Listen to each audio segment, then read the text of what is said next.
dentro da tua palavra, que possamos guardar, praticar e não esquecer, que essa tua palavra seja como uma semente que brota e traz resultados. Em nome de Jesus. Amém. Estamos no culto mais uma vez debaixo da árvore. Hoje, 27/11 de 2024. Hoje, uma quarta-feira. Em seguida, vamos para Mozambique, para 7 casas. Em seguida, vamos para 7 casas. Foi o Fazer um culto de ensino também. Ore, colabore, capítulo 12, né? contribua, interceda pelo sertão. Foi um capítulo até pequeno, né? Foi bom. 5 versículos. É bom mesmo. É isso, nós aprendemos que Herodes estava irado, né? Com a igreja. E quem foi que morreu? O primeiro a morrer? Hein? Tiago? Tiago, irmã Eu Maria. me esqueci. Tiago, velho. Foi o primeiro a... Ou seja, a maioria dos discípulos de Jesus, eles morreram martirizados. O que é morrer martirizado? Morrer pela causa do mestre. Ou seja, Pedro morreu, Paulo morreu, João foi o único que morreu de velhice. Não, o outro João Batista. Não, o senhor não consegue esquecer o Não, João mas Batista. o João Batista O João não, Batista não era discípulo de Jesus. não era mais fazer as coisas de Deus, o O João caminho dele. Batista era arauto. Era o arauto. É mais batizado e fazia tudo pro caminho de Isso, Deus. ele veio abrindo o caminho, como Então, eu falei, para Jesus. Eu estou falando dos discípulos de Jesus. Caindo o óculos dele. Então, assim, o primeiro a morrer foi Tiago. Esse Tiago era irmão de João. João. E eles começaram a fugir, né? E qual foi o próximo a ser preso? Vocês lembram? Que Herodes prendeu? João. João. Pedro, Laís. Muito João bem. Pedro que diz. Pedro. E o que foi que aconteceu na prisão? Aí essa aí é uma história muito bonita, né? Que eu creio que vocês não esqueceram, né?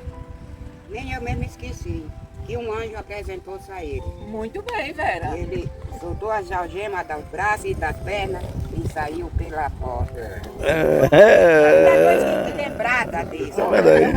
Essa aí é a Vera. E ele achava que estava Tava dormindo. Ele achava que estava sonhando, né? Era. Ele não achava que era real aquilo, que era uma visão. Só ele sabendo que estava lá de fora, né? Só que quando ele viu que estava do lado de fora, ele foi para casa de quem? Vocês lembram de quem? Maria. De Maria. A mãe de João, sobrenome Marcos. É, isso. Né? Ele foi para casa de Maria, a mãe de João.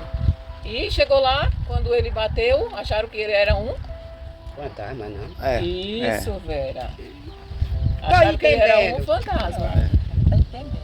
Mas quando eles viram que era Pedro, e que Pedro contou tudo, todos ficaram muito alegres, né? Felizes, né? Só que aí acontece o que depois? Herodes é morto. Como é que Herodes é morto? Punhado de bicho. Comido Muito pelos bem, mano. bichos, comido pelos bichos, né? Essa parte eu esqueci. E depois que ele é comido pelos bichos, Ficou famoso. não, aí vem a história de quem? A gente termina com a história de, que a gente vai continuar hoje. Barnabé E Saulo. e Saulo. O senhor já leu, não já, irmão Adão? Eu li não sei quantas vezes hoje esse negócio aqui. Pronto. Mas é comprido, rapaz. Quando você começa que vai terminar, já tem esquecido o Pois primeiro. é, termina Barnabé e Saulo. Voltaram, né, de Jerusalém, levando também consigo a João, que tinha por sobrenome Marcos. Marcos, né? Então hoje nós vamos ler, né, e ver o que é que Deus fala conosco aqui, né, tem para nós. E hoje existe um mágico no meio também. de Hoje, novo. né, Atos, capítulo 13. Atos, capítulo 13, a partir do versículo 1, que diz assim: E na igreja que estava em Antioquia, havia alguns profetas e doutores. A saber, você já vê aí que eles dizem o quê? Que haviam profetas e doutores. Olha só Era fraca a igreja, né? como esses homens eram intitulados: profetas e doutores. Barnabé, Simeão, chamado Niger, e Lúcio, Sirineu e Manaém. Manaém, que fora criado com Herodes, o tetrarca, quase que não sai, e Saulo. Então, Barnabé era tido como profeta e doutor, igual a Saulo. Então, esses homens, eles eram os que estavam mais, assim, em evidência, né, naquele lugar. Antioquia. Que aqui, não, é Antioquia. Antioquia. E servindo eles ao Senhor e jejuando, disse o Espírito Santo: apartai-me a Barnabé e a Saulo Para a obra. para a obra Eu a vos tenho que chamado. os tenho chamado. Então, quem foi que chamou Barnabé e Saulo? O Senhor. O Espírito Santo, né? Então, vocês percebem, irmãos, vocês estão percebendo? Se quiser perguntar alguma coisa, pode perguntar, viu, Cláudio? Vocês estão percebendo que é o Espírito Santo que decide? Claro. Já percebeu? É. Que é o Espírito Santo que manda, é o tudo Espírito ele Santo que... tudo é ele que faz. Então, vocês já perceberam que o Espírito Santo é uma pessoa que sente tristeza quando nós entristecemos, quando nós não obedecemos a Ele, quando nós fazemos aquilo que desagrada, o Espírito Santo se entristece. Você tá fazendo um negócio muito da frente, né? Ele se alegra. Quando nós... eu não sei quem já As sentiu pessoas não aqui, mas sabem, eu já senti vontade de gritar, assim, de pular, de correr, dar uma cosquinha aqui, sabe? Uma coisa assim, né? Uma coisa... Vera, isso é o Espírito Santo. Quando eu comecei, eu chorava muito. Começava a ler, tinha palavra, começava a chorar. Mas até na igreja mesmo, não sei quantas vezes eu já chorei na igreja. Então, isso Mas é o depois- Espírito Santo mas- se alegrando conosco. Mas foi mudando, o negócio parece estar ficando frio, sei lá como é. Então não pode. Não é que nem antes. Então, Antes eu era mais crente. Não, irmão Adão, sabe o que é? Tem uma receita que eu já ensinei aqui. A gente já falou sobre ela. Qual é as armas do crente? É orar, jejuar e louvar. Não, ler a Bíblia. Então, se o senhor está sentindo isso, o senhor tem que orar mais. Entendeu? Então a oração tem que tomar mais água, beber mais água. Dá uma carnezinha, né? Porque aí essa frieza vai embora. E o Senhor volta, o Espírito Santo volta. O senhor só pode ficar sem sal materialmente, irmão Adão. Espiritualmente você não pode ficar sem sal, não. É. Viu? Então a gente está vendo que o Espírito Santo Será que é a quem. comida dele tá fazendo isso? Então a gente está vendo que é o Espírito Santo Que manda. que manda, né? Então a gente escuta, eu não sei se vocês já ouviram também, uma vozinha, né, Cláudia? Uma voz. Não. Do jeito que o diabo, o inimigo das nossas almas, ele fala, faz bobagem. O Espírito Santo fala, faça não, isso não vai ser bom pra você. Ele fala com O cara pensa em fazer uma coisa e o cara vem ao sentido de dizer, isso é pecado, não pode fazer não.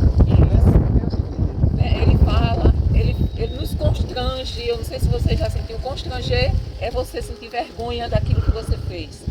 Então quando a gente lembra, cara, eu fiz aquilo, que vergonha. A gente sente vergonha do Espírito Santo porque a gente fez algo que desagrada, que não podia. A gente se sente constrangido. Por quê? Porque a gente tem consciência de que Ele está habitando em nós.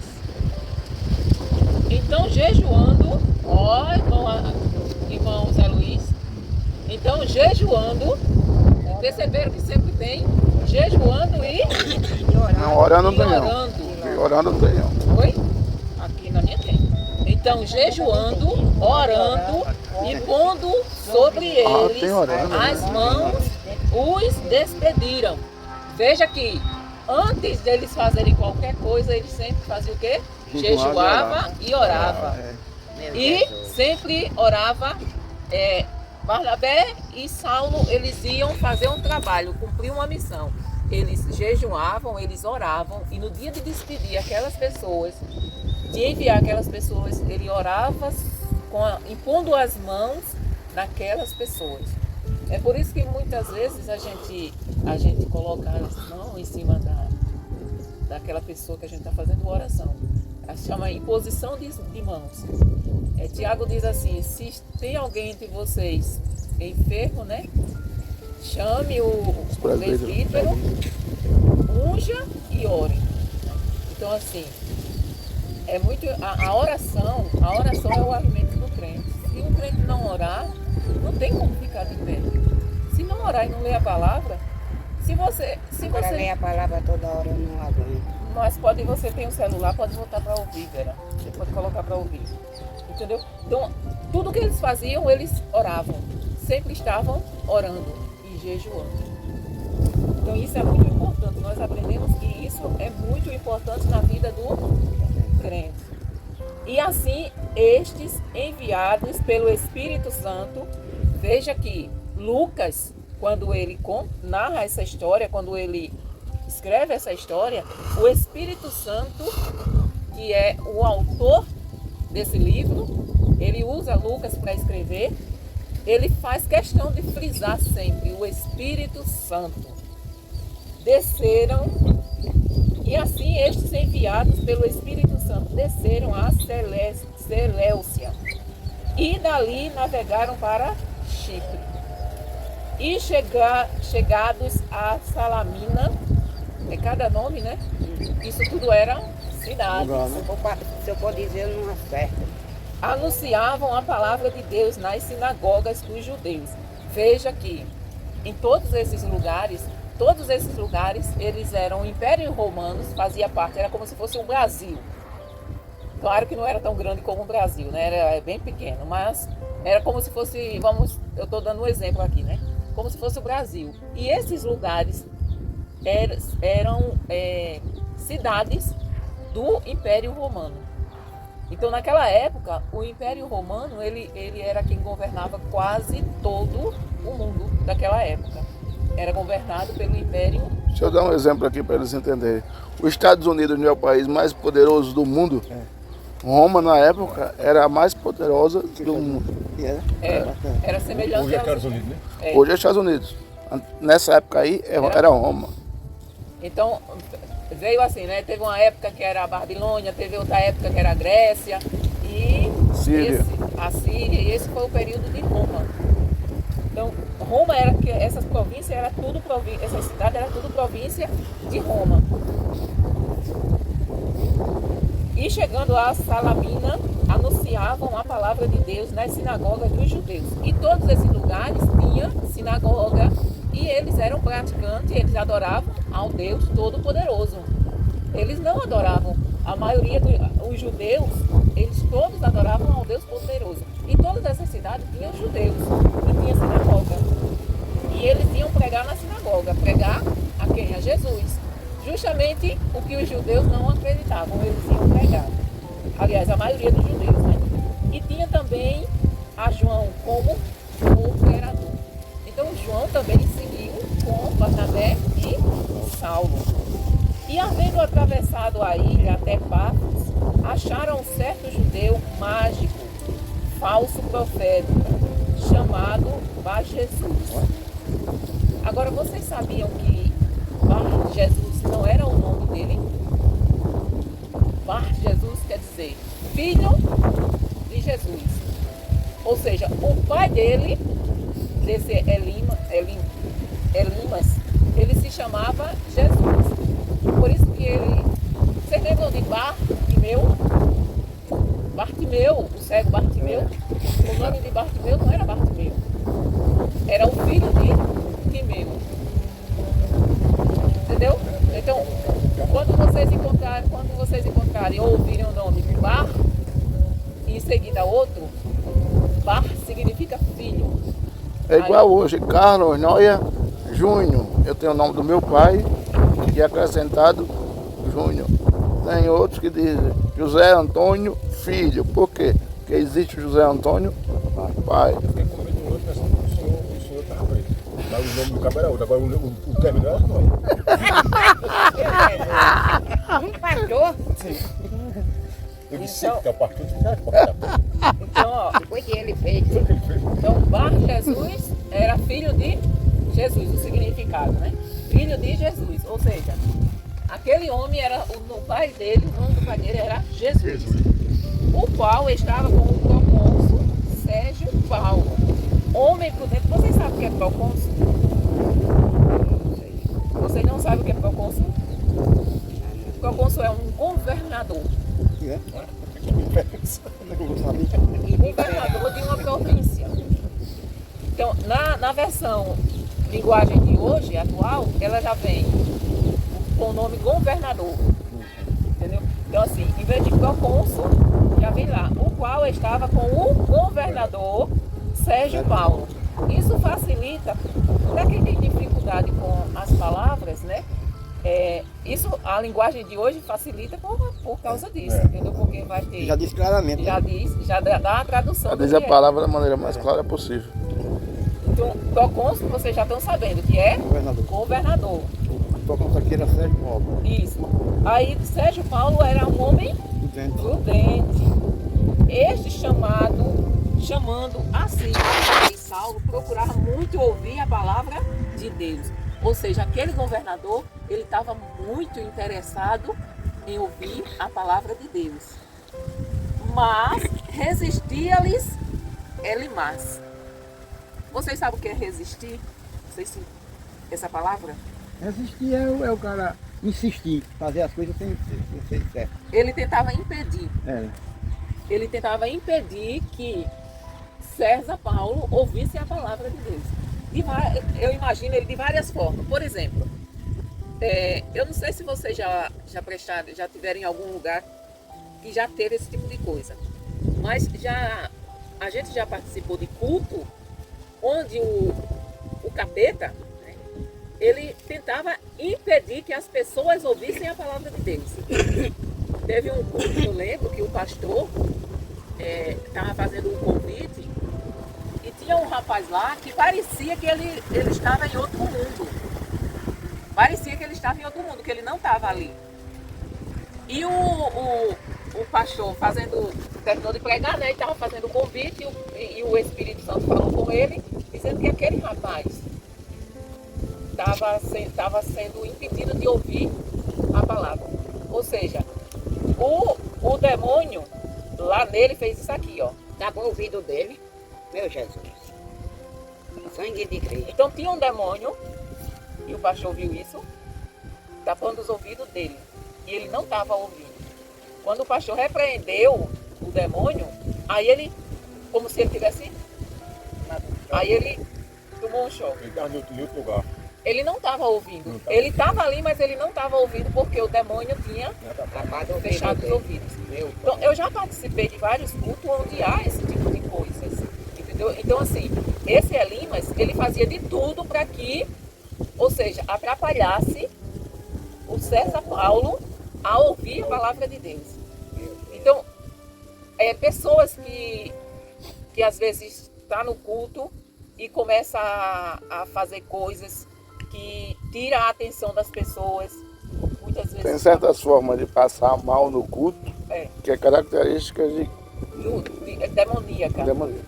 É um demônio tentando tirar a atenção das pessoas para que elas não escutem a palavra. Fazem confusão. Às vezes o inimigo usa até criança. Para incomodar o ambiente, para não prestar atenção. Na hora que o pastor vai dizer a palavra, contava aquele tudo ali, era na hora que começava eles diretamente a brincar, gritar, conversar. Então, o inimigo ele tem muitas táticas para tirar a atenção da pessoa, o foco da pessoa, ouvir. Então, era isso que aquele mágico ele fazia com César Paulo. Ou seja, tentava impedir, resistia-lhe, impedir que ele ouvisse a palavra. O encantador, porque assim se interpreta o seu nome. O nome Elimas, ele significa mágico, feiticeiro, encantador. Em árabe, esse nome ele tem, na versão árabe, ele significa sábio. Só que na versão em aramaico, ele significa feiticeiro ou mágico. Procurando apartar da fé o procônsul. Todavia, Saulo, que também se chama Paulo, a partir de agora a gente começa a chamar Saulo de Paulo. Cheio do Espírito Santo e fixando os olhos nele, disse. Paulo, velho, fixou os olhos nele, disse, filho do diabo. Não, foi bem assim mesmo que Paulo falou. Cheio de todo engano. Cheio do Espírito Santo, Paulo. Vocês veem o quanto é importante nós estarmos cheios do Espírito Santo. Nós estarmos andando assim com Jesus, porque se a gente se deparar com o capeta incorporado em alguém, a gente não vai correr. Tem muita gente que sai correndo. A gente vai partir para cima para fazer igual Paulo fez. Paulo chegou e disse, ó filho do diabo, cheio de todo o engano e de toda a malícia, inimigo de toda a justiça, não cessarás de perturbar os retos caminhos do Senhor? Eis aí, pois agora contra ti a mão do Senhor. Então aqui nós vamos ver o quanto, olha aqui aquilo que a gente sempre fala, que não precisa a gente de nada. Não, o Senhor toma a frente. Olha o que aqui Paulo diz. Primeiro ele diz que ele é filho do diabo, porque estava atrapalhando o outro a ouvir a palavra do Senhor. Então, quem atrapalha o outro a ouvir a palavra, aquela pessoa não tem nada com Deus. Se eu quero tirar você da presença, do caminho do Senhor, de ouvir a palavra do Senhor, tenha certeza, aquela pessoa não tem nada com Deus. Então, Paulo já está dizendo o quê? Filhos do diabo, né? Cheio de todo o engano, de toda malícia, inimigo da justiça, e que não cessava de perturbar os retos caminhos do Senhor. Aí ele diz, eis aí, pois agora contra ti a mão do Senhor, e ficarás cego, sem ver o sol por algum tempo. Deus ainda foi tão bondoso que disse, só por algum tempo tu vai ficar cego, para tu aprender. Não se metesse. E no mesmo instante, a escuridão e as trevas caíram sobre ele. E andando a roda, buscava, ou seja, né, tateando, sem saber, buscava a quem o guiasse pela mão. Então o procônsul, vendo o que havia acontecido, creu, maravilhado, da doutrina do Senhor. Então, veja que nós não precisamos responder àqueles que perseguem a obra do Senhor, que nos persegue. Por quê? Porque é o Senhor que deu a providência. Então, assim, não adianta. Agora tem uma coisa. Você tem que estar como Paulo, cheio do Espírito Santo. Ou seja, a gente tem momentos na nossa vida que a gente esfria. É normal. No caminhar do cristão, você fica um tempo... eu estou sem vontade de orar, você vai orar a pulso. Qual é o cristão que não passa por essa fase? Todos nós passamos. O que nós não podemos é deixar de orar. Mesmo sem vontade, a gente tem que orar. Deitado, sentado, em pé, de joelho, você ora. Mesmo sem vontade, você tem que ler a palavra. Ou será que vocês deixam de comer? Nós não deixamos, né? A não ser que seja um propósito espiritual, né? Deixamos de jejum. Mas ninguém, ou de jejum é doente, né? Que a gente fica... Então, quando a gente está sem apetite pela palavra, é porque nós estamos doentes e adoecendo espiritualmente.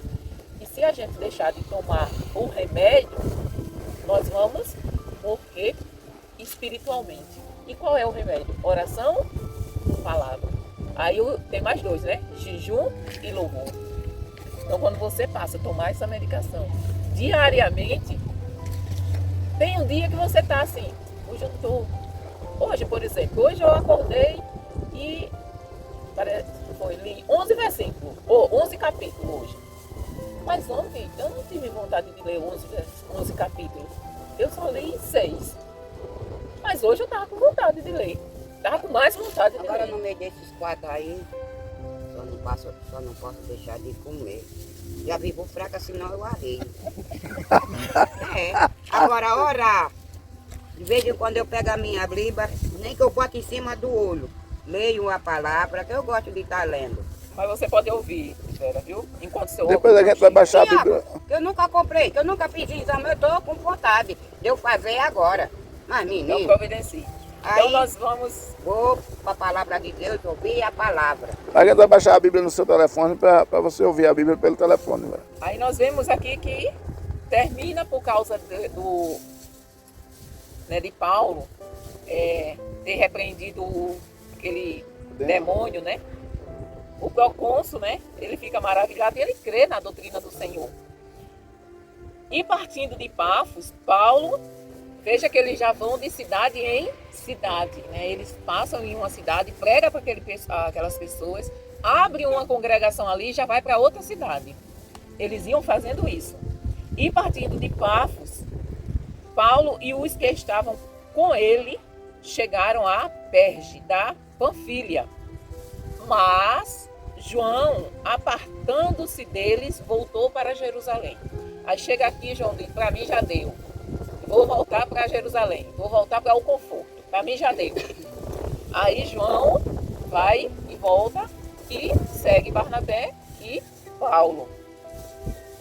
E eles saindo de Perge, chegaram a Antioquia da Pisídia. Irmãos, aqui É uma cidade. é uma cidade.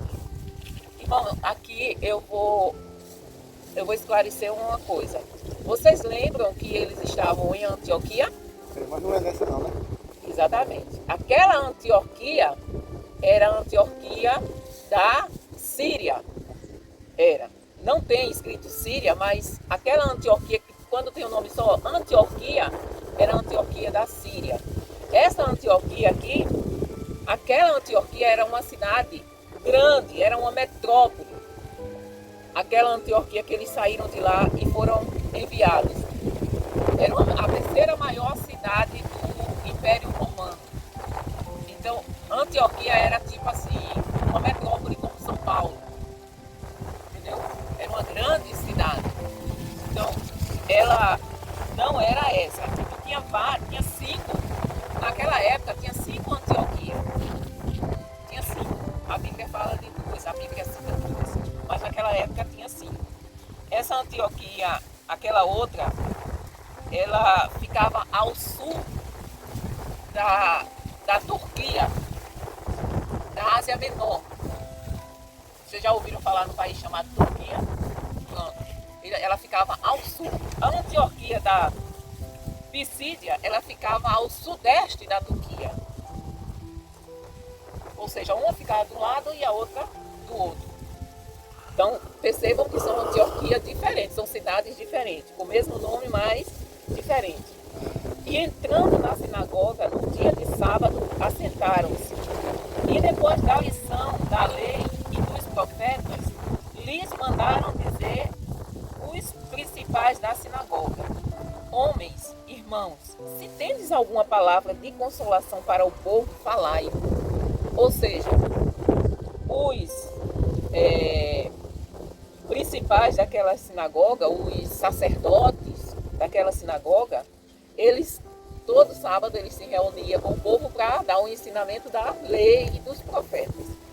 Só que estava ali Barnabé e Paulo. E eles provavelmente já sabiam que eles andavam pregando a palavra do Senhor. Eles disseram que, se vocês têm alguma coisa de Deus para nos falar, venham e falem. E Paulo, como não perdia uma oportunidade, né? E levantando-se Paulo e pedindo silêncio, isso é sinal de que o povo estava conversando, com a mão disse: homens israelitas, e os que temeis a Deus, ouvi. Aí começa o discurso de Paulo. Esse discurso que Paulo vai fazer, se vocês lembram, nós já lemos ele algumas vezes aqui em Atos. Lá no início, Pedro faz esse discurso, ele começa citando até Jesus. Depois, nós vemos Estevão fazendo um discurso, ele pega lá do início e chega até Jesus. Vocês lembram disso? Lembram? Depois vem quem? Pedro, Estevão, depois Filipe, né? Para o eunuco, ele vai falando até chegar em Jesus. Aí depois vem quem? Cornélio. Aí, não, Cornélio Mas depois. Cornélio é o Pedro de novo, né? Pedro de novo, falando, discursando. E Paulo, vocês vão ver que o discurso é quase idêntico um com o outro. Que ele começa o quê? O Deus deste povo de Israel escolheu a nossos pais e exaltou o povo, sendo eles estrangeiros na terra do Egito. Ou seja, Paulo começa com a escravidão lá no Egito. E com braço poderoso os tirou dela. E suportou os seus costumes no deserto por espaço de quase 40 anos. Ou seja, o povo ficaram no deserto, Deus suportando aquela desobediência toda, 40 anos, Deus ali pelejando com o povo, junto com Moisés, né? E destruindo as 7 nações na terra de Canaã, deu-lhes por sorte a terra deles. Isso aqui, se vocês lerem o Velho Testamento, aí vocês vão ver, né? Que o povo ficou no deserto durante 40 anos e quando chegaram perto de Canaã, Deus foi dando vitória e Deus foi dando as terras, expulsando o povo daquela terra para dar para o povo de Israel.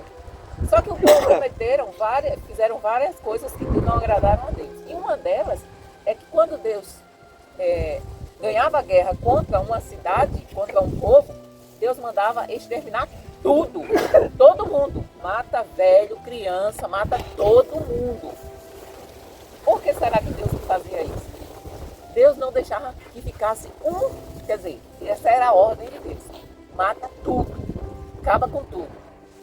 Porque aquele povo era um povo perverso, mau, e Deus não queria que Israel se envolvesse com aquele povo, tivesse nenhum envolvimento. Mas aquele povo teimava e desobedecia a Deus. Aqui e acolá, aquele povo deixava alguém vivo. E aquele povo que ficou vivo, o resultado está aí. Até hoje Israel sofrendo. Por quê? Por causa da desobediência. Porque Deus sabia que se ficasse alguém vivo, poderia influenciar a Israel a deixar o caminho do Senhor. Vocês já perceberam que nós, seres humanos, temos a natureza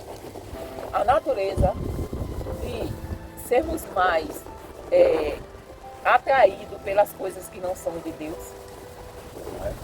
Isso já era daquela época, não é só hoje não. Se eu passar na frente de uma televisão e tiver uma novela ou um filme, eu já me interesso Na televisão também. para assistir.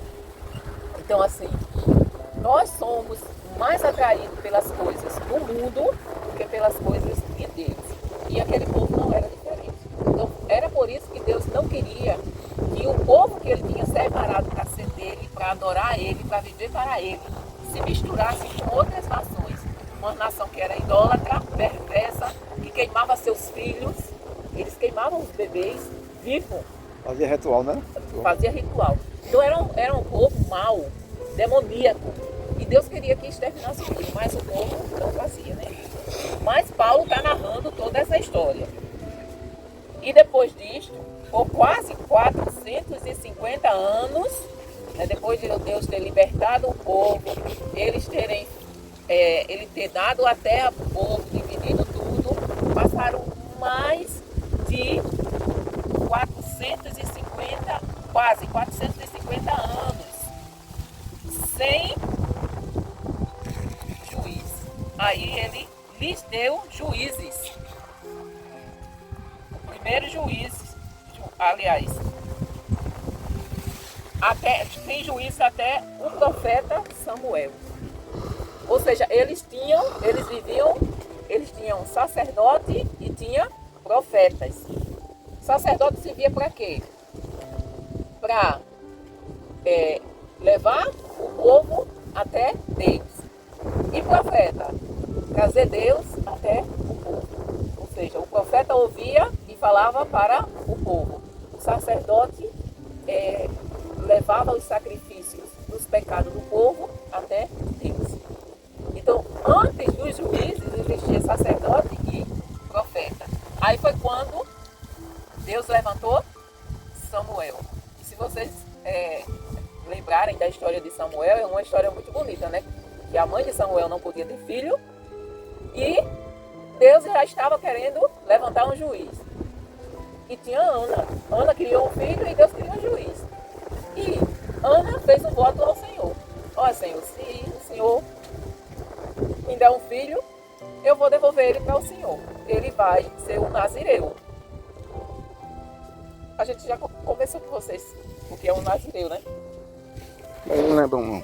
Nazireu nem corta o cabelo, nem a barba, nem toma bebida forte, no caso naquela época, né? Vinho, eles não podiam tocar em todo morto, coisa morta. Nenhum. Não, só Não podia não. o pai e a mãe. Não. O nazireu. Então, eles só podiam casar com virgem, ele não poderia casar com Fosse hoje dava rindo, velho. Ele não podia casar com uma viúva. Pelo amor de Deus. Eles não podiam casar com uma Aqui não viúva. existe isso. Então, eles só podiam... Então, existiam umas regras. Eles não podiam comer toda a comida. Tinha as regras para um nazireu. E Samuel era um nazireu. Ou seja, ele foi devolvido para Deus. Deus estava precisando de um juiz e Ana estava precisando de um filho. Aí Ana disse, o Senhor me dá um filho e eu lhe devolvo um juiz. E Ana, através de Ana, Deus levantou o primeiro juiz para o povo de Israel. Então, Samuel é um tipo de Cristo. Tipo quer dizer, Simbólico. que simboliza Cristo. Ou seja, ele era sacerdote, profeta e juiz. Jesus é o quê? Sacerdote, profeta e juiz. Então, Samuel, ele tinha os três ofícios: sacerdote, profeta e juiz. E depois pediram um rei. E Deus lhes deu por 40 anos a Saul, filho de Quis, homem da tribo de Benjamim. E quando este foi retirado, levantou-lhes como rei a Davi, ao qual também deu testemunho e disse: achei a Davi, filho de Jessé, homem conforme o meu coração, que executará toda a minha vontade. Então, Deus diz que Davi era um homem segundo o coração dele. Você já pensou? A gente ouve do próprio Deus. Então assim, mas aí a gente pergunta, e Davi? Mas Davi era um homem sanguinário, pecador. O que era que ele tinha de tão especial para Deus se encantar tanto com Davi? O que será, irmão Zé Luiz? Que Davi tinha de tão especial? Ele tinha se confiava nele, não? Porque confiava em Deus? Ele não confiava nesse rapaz. Deus, ele disse que Davi era um homem segundo o coração dele. Ou seja, ele estava dizendo assim, é um homem Do modelo que eu imagino, eu estava que eu querendo desejo. para que fizesse toda a minha... Mas Davi mandou matar um homem para ficar com a mulher dele. Davi era o maior prostituto do mundo. Davi e Salomão é duas Davi peças. era bom de guerra. Davi era um guerreiro. Depois quem matou Mas Davi era guerreiro porque Deus Foi ele ajudava que matou ele. Golias, não foi? Viu? E era Viu, jovem. pastor? Davi era guerreiro porque toda guerra que ele ia, Deus botava a mão em cima dele e pronto. Mas eu queria que ele fosse sem Deus. Mas era o contrário, irmão Adão. Sabe por que Deus ajudava Davi? Justamente porque Davi era um homem humilde e buscava a Deus. Sincero, sério. Então Deus não ia com Davi simplesmente porque ele queria. Não, Deus ia com Davi porque antes de sair para qualquer canto, Davi perguntava logo a Deus: Senhor, eu vou. Aí o Senhor dizia: para. Se Deus dissesse: não vá, Davi ficava. Ele não ia. A diferença era essa. Davi sempre buscava, apesar de ter cometido os pecados que ele cometeu, ele se arrependia verdadeiramente, sinceramente, tinha um coração quebrantado, ele ficava amargurado quando ele pecava. Irmão Adão, é só você ler o Salmo 51 que o senhor vai entender porque Davi foi um homem segundo o coração de Deus. Entendeu, irmão Adão? E se Davi, quando ele ia sair para a guerra, ele orava a Deus e dizia: Senhor, eu vou para essa guerra. vai que eu estou contigo. E tinha guerra que ele orava e Deus dizia, ó, vaza, foge, Sai daí que não Foge. vai hoje, não. porque hoje eu não vou ganhar essa guerra pra ele tu não. fugiu. É. Então, e ele obedecia, irmão. Você já pensou um cara acostumado a vencer, um guerreiro, que não tinha medo de nada, Deus dizia assim, foge e ele fugir? Então assim, Deus obedecia, Davi obedecia em tudo a Deus, apesar de ter E quando pecado. ele adulterou, que o profeta chegou para ele e disse, olha, o adúltero é você. Ele não disse, eu vou matar você, miserável, profeta sem vergonha. Ou ele não disse assim, não, mas eu só pequei porque ela me seduziu. Ele não deu desculpa. Ele, se vocês lerem o Salmo 51, ele diz, eu sou um miserável. Eu fui gerado em pecado, Eu em sou pecado pecador concedeu minha miserável. mãe. Então, Tire-me assim, tudo, mas não tire o teu espírito. Mas Não, aí cabra desse. ele, naquela ocasião, ele fez o quê? Ele se humilhou, chorou, clamou a Deus. E Deus disse, não vou dar, não vou deixar a criança viver, a criança vai morrer. Então assim, para Davi, o mais importante era a presença do Senhor. Ele disse, olha, tira tudo, tira reino, tira tudo, mas não tira a tua presença de mim, não. Então era isso que Deus ficava encantado com Davi. Ele não chegava assim, eu não estou indo para a igreja porque a Cláudia está lá. E a Cláudia fala mal de mim. Eu não estou indo para a igreja porque eu disse que ela aí já voltou de novo. Eu vou nada. Ele não colocava a culpa em eu saí da igreja por causa de... eu saí da igreja porque a pastora não falou comigo. O pastor não falou comigo. Não riu para mim. Davi não dava desculpa. Ele não colocava a culpa do pecado dele em ninguém. Vou sair da igreja porque perdi uma perna. Negócio agora. Deixa pra caçar quando eu vim, viu? Que eu vou ali no Oitão. Vou procurar sua perna. Vou. Mas desse Nada quadro. e olha só. Homem conforme o meu coração, que executará toda a minha vontade. E Davi fez toda a vontade do Senhor. Ele só não fez, não construiu o templo, mas do jeito que Deus mandou, ele fez, deixou tudo preparado para que o filho dele fizesse. Da descendência deste, conforme a promessa, levantou Deus a Jesus para Salvador de Israel. Deus, quando ele chamou Davi, ele fez a promessa a Davi de que nunca deixaria ele sem descendente e que o reino dele ia ser eterno. Por que o reino de Davi é eterno? Porque Jesus vem da linhagem de Davi. Jesus vem da tribo de Judá, de Levi. Aliás, de Judá, exatamente, irmã Maria. Igual Davi, ele é da raiz de Jessé. Então, assim, aquilo que Deus prometeu a Davi, ele está cumprindo até hoje. Jesus vem para ter o reino eterno.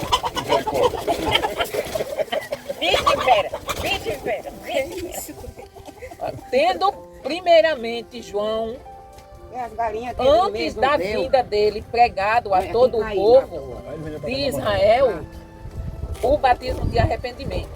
Ou seja, Jesus veio, mas antes veio quem? João pregando o quê? Batismo de arrependimento. Arrependei-vos, pois é chegado o reino dos céus. Está lá, né, no Evangelho. João, ele era o arauto que vinha gritando para o povo de Israel: arrependam-se dos seus pecados, que o reino de Deus está chegando. E aqueles que se arrependiam eram batizados. Mas João, quando completava a carreira, disse: quem pensais vós que eu sou? João perguntou. Eu não lembro qual é o evangelho, mas tem lá no evangelho que João perguntou aos seus discípulos: quem pensais vós que eu sou? Eu não sou o Cristo, mas eis que após mim vem aquele a quem não sou digno de desatar as sandálias dos seus pés. Homens, irmãos, filhos da geração de Abraão, e os que dentre vós temem a Deus, Ou seja, Paulo está dizendo, todos os que são israelitas e os que não são, mas temem a Deus. Porque tinha muita gente, como Procônsul, como Cornélio, tinha muita gente que não era judeu, não era israelita, mas vivia para Deus, acreditava em Deus, servia a Deus. Mas servir a Deus, ser bom, não basta, né? Mas ficou velho, ele é. Cornélio. É Cornélio. A Cida tem um filho, a filha da Cida tem um filho, o nome dele é Cornélio. É Cornélio. Já vai por na vida. Cornélio, não tem nada a ver com isso, não. Eu não sei, sabe, por isso que eu tô mandando. Pode ser que eu vou dar ali. É não, é o nome de uma pessoa. É o nome. Mas sinceramente, é cada um. É. Então assim, o pai que bota. ele, homens, irmãos, filhos da geração de Abraão e os que dentre vós temem a Deus, a vós vos é enviada a palavra desta salvação. Por não terem conhecido a este, os que habitavam em Jerusalém e os seus príncipes condenaram. Aí Paulo aqui está fazendo a mesma coisa que Pedro fez, que Estevão fez. Cumprindo assim as vozes dos profetas que se leem todos os sábados. O que era que os profetas diziam? Que era necessário que viesse Jesus Cristo, o Messias, que sofresse e padecesse por nós na cruz. Era isso que os profetas vinham anunciando. E embora não achassem alguma causa de morte, pediram a Pilatos que ele fosse morto. Ou seja, ele foi crucificado sendo inocente, porque não acharam culpa nenhuma. E havendo eles cumprido todas as coisas que dele estavam escritas, tirando-o do madeiro, o puseram na sepultura. Mas Deus o ressuscitou dentre os mortos. E ele por muitos dias foi visto pelos que subiram com ele da Galiléia a Jerusalém. E são suas testemunhas para com o povo. Paulo está falando aqui de quem? Jesus. De Jesus, né? Veja que ele começou a falar do povo na escravidão, veio falando até chegar em Jesus. E nós vos anunciamos que a promessa que foi feita aos pais, Deus a cumpriu a nós, seus filhos, ressuscitando a Jesus. Ou seja, essa promessa Deus fez a Abraão. Lá no início, vocês lembram quando Abraão foi sacrificar Isaac? Foi. Levou a madeira e tudo para arrumar. Então, a promessa de que Jesus viria morrer e ressuscitar, essa promessa foi feita lá atrás. Com aquele sacrifício que Deus pediu para que Abraão fizesse com Isaac, era uma profecia do que ia acontecer com Jesus, lá no futuro. Como também está escrito no Salmo 2, Salmo 2. Meu filho, és tu, hoje te gerei. Está no Salmo 2, verso 7. E que o ressuscitaria dentre os mortos, para nunca mais tornar à corrupção. Disse-o assim: as santas e fiéis bênçãos de Davi vos darei. Por isso também em outro salmo diz: não permitirás que o teu santo veja corrupção. Salmo 16, verso 10. Está escrito isso. Veja só. Paulo, ele faz questão de citar as escrituras, mas minuciosamente, detalhadamente do que Pedro. Né? Pedro ele cita, mas Paulo ele cita, mas ainda detalhado do que Pedro. Porque na verdade, tendo Davi no seu tempo servido conforme a vontade de Deus, dormiu, foi posto junto de seus pais e vive a corrupção. Vocês entenderam o que quer dizer corrupção? Nesse sentido aqui? Essa corrupção... Não é aqueles que roubam demais? Não, não é essa corrupção, não. Isso aí também é corrupção. Essa é corrupção. Mas essa corrupção que ele está falando... Não obedecia. Não, é Ele está falando da carne. Essa carne aqui, ó. Diz que Davi morreu, com esse dormiu aí, morreu. Morreu. E essa carne se corrompeu. A terra comeu a carne. A terra, ela se decompôs. Decompôs. Só esqueleto. Sabe que Mas o Davi continua sujeito, porque Davi não ressuscitou. Não. Então ele não tem um corpo incorruptível, né? Então ele continua na corrupção da carne. Isso. O esqueleto dele continua lá, o osso dele continua lá, a carne já tinha subido há muito tempo. Então essa corrupção, Vera, não é a corrupção de dinheiro não, de padrão não. É a corrupção dessa carne pecadora, pecaminosa, entendeu?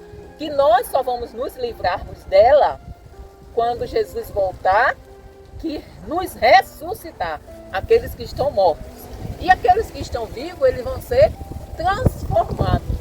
Ou seja, vão receber um corpo semelhante ao dele, incorruptível, que não será destruído. Por que é que a Bíblia diz que no inferno você vai queimar eternamente e nunca vai ser consumido? Porque o corpo que nós vamos receber, ele não será destruído nunca, com nada.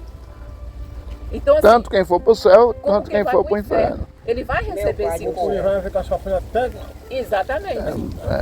É por isso, entendeu? Porque se fosse nesse corpo corruptível, chegava lá, se você tocar fogo numa pessoa, ela vai se queimar, não vai sobrar nada. Uma hora só tá o bagaço. E o incorruptível, que é o que nós vamos receber quando ressuscitar, porque todo mundo vai ressuscitar. Quem morreu com Cristo, quem morreu com Cristo, quem morreu sem Cristo, todo mundo vai ressuscitar, todo mundo vai receber um corpo transformado. O sofrimento de um e a vida boa de um. Só que Exatamente. o que vai para o céu vai viver com Deus, vai ser só alegria, né? E o que vai para o inferno, aí, É só fogo. além de sofrer aqui na terra, ainda vai sofrer eternamente. Meu Deus do céu. Pois é, Vera. O sangue de Jesus tem poder. Tem poder, viu? Tem poder. Tem poder para nos livrar disso. Ai, meu pai. Livrar Mas- de nós, né? Sejai-vos, pois, notório, homens, irmãos, que por este se vos anuncia a remissão dos pecados. Então não tem como você se livrar da corrupção, da morte, se não for através do pecado, se não for através de Jesus.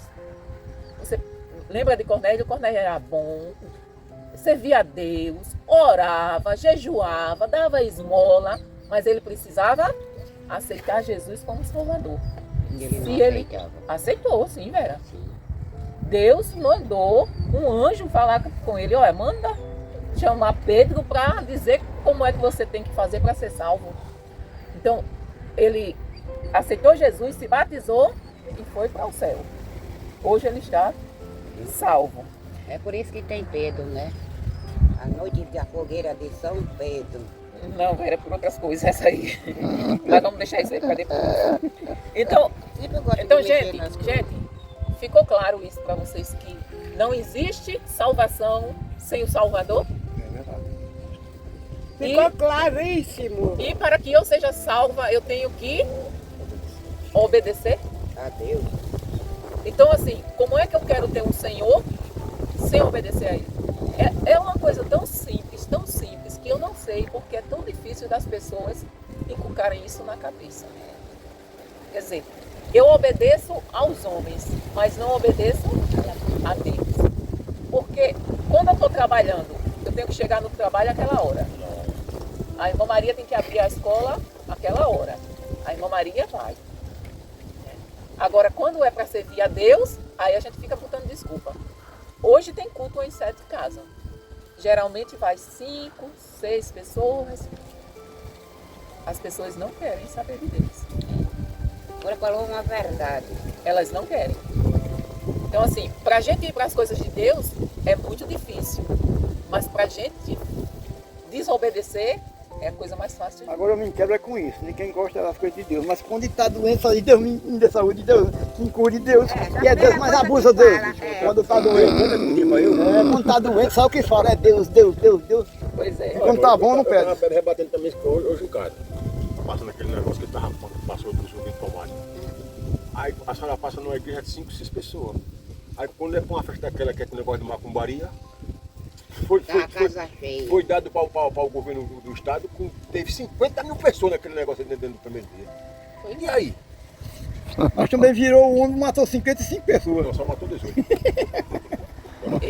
Então assim, não, mas é desse jeito. Eu tava em casa. É por isso que Jesus disse que